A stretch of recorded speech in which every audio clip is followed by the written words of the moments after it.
Hi, today I will show you how to solve this equation. First, we need to distribute the 2 and the 5. I have to multiply the 2 with the 10 and the 5 with the 10, the 2 with the 5 and the 5 with the 5. Then I have to distribute the negative 5 to get rid of the parentheses.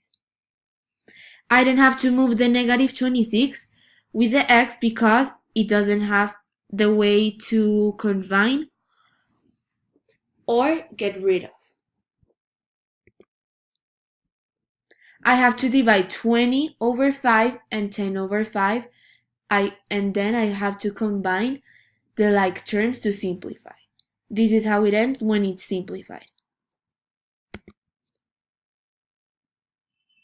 Then I have, in this part, to remove the negative 10 from the positive 2 and the positive 2 from the negative 10.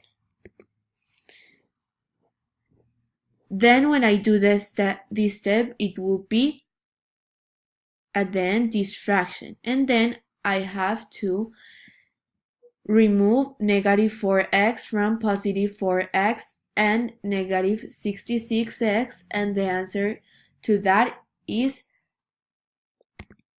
this, 70 over 70 and 12 over 70.